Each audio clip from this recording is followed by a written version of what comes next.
So there's thousands of really great video tools out there.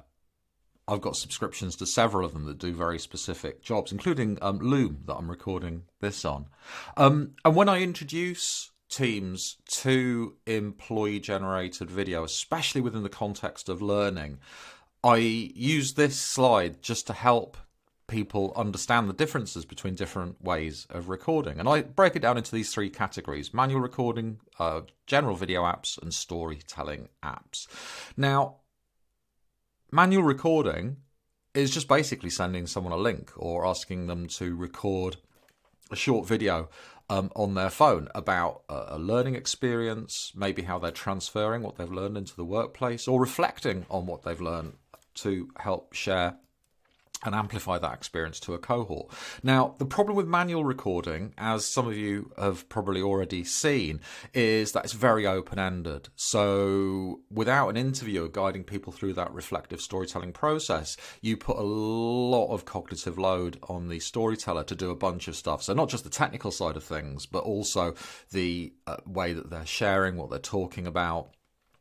It's typically very, very hard for people to do this, especially at work, where they're maybe worried about saying something that's going to impact their reputation or just saying something wrong. So while I've got here it's best for experienced vloggers, I find that in the learning and development space, that open-ended approach typically just creates a lot more work for everybody. It's not ideal. I wouldn't recommend it. The next category is video apps. And this is probably just as big a category as, platforms that give you a record button.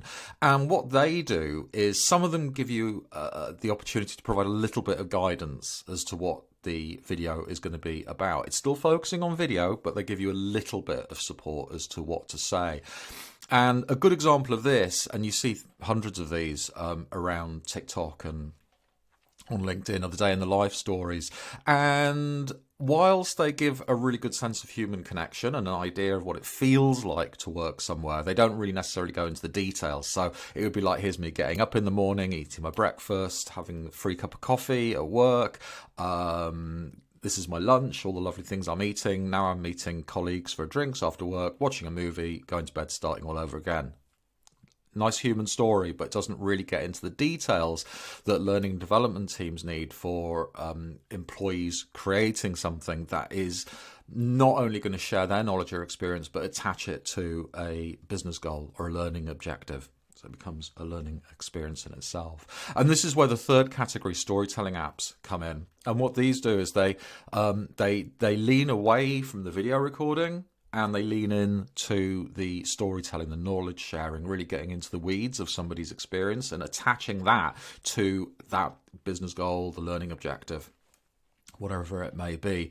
And the beauty of this is that most people, if you've ever heard reluctance to share a video, especially to support a learning experience, is typically because people are not really sure what to say. So by giving them a lot more structure, guidance and support with what they're talking about, elevates their confidence, makes them feel that they've got something of value to share with the wider organisation, and they're not risking their own reputation by potentially saying anything wrong, because that scaffolding is really supportive. So I hope that's helpful. Just a really quick overview of the different video apps that are out there that can support learning and development 2024 in the workplace. Look at your project, decide which kind of category is going to support you the best, and then go out there and look for some great tools to support you. As I say, there's loads. I hope that's helpful. Bye-bye.